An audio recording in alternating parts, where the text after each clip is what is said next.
Magandang hapon, Pilipinas. Ako si Benny Vigor Zapala. Narito ang mga balita ngayong hapon.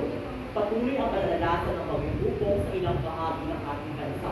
Marami ng lugar ang binaha at nawalan ng kuryente dahil sa lakas ng ulan at aming dulot ng pagbubuko.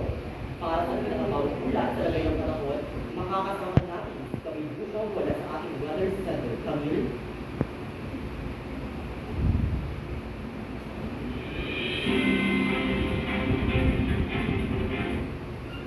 Maraming salamat, Benny. Tuloy-tuloy ang pagbuhos ng ulan sa kalaking bahagi ng Luzon, Visayas at ibang bahagi ng Mindanao dahil sa narito ang pinakahuli sa pagdinig na bagyo.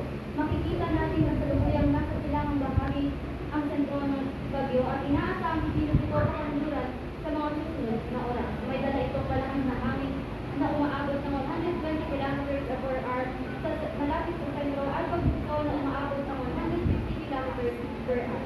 Kasama sa mga lugar na nasa ilalim ng signal number 2 at 3 ang mga probinsya ng Oriental, Occidental at ilang bahagi ng Region 4. Inaasahan din ang matinding pagulan na maaaring magdulot ng pagbaha at pagbuho ng lupa. Kaya naman pinakayuhan ng mga ilang residente na nasa mababang lugar na lumikas kung pinakailangan. Magbabalik tayo mamaya para sa Constelliano Point.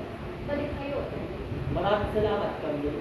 Ngayon naman ay ating kamustahin ng ilang lugar sa Occidental Mindoro na talagang nakaranas ng lakas ng pagbubuko para sa buong kalye, nagbabalita, Magandang hapon sa Betty.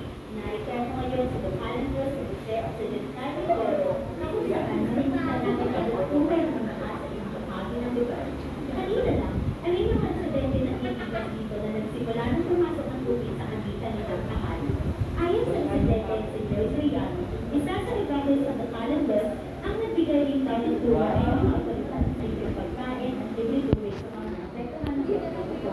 Patuloy pa rin ang pagbukso ng ulan kaya pinapayuhan ang lahat ng mga maingat at mas kamitan. Patuloy na sumunod sa susunod na aviso ng Avivan Altitude. Mula rito sa San Jose Occidental Mindoro, ako si Maya, nag-uulan. Maraming salamat, Maya. At muli, paalala sa ating mga kababayan ay manatiling alerto at makinig sa mga opisyal na anunsyo. Huwag kalimutang maganda ng emergency kit at i-charge ang cellphone at laptop at siguraduhin iligtas ang iyong pamilya. Muli, ako si Benny Vigor Zapala. Ako naman sa Magandang hapon.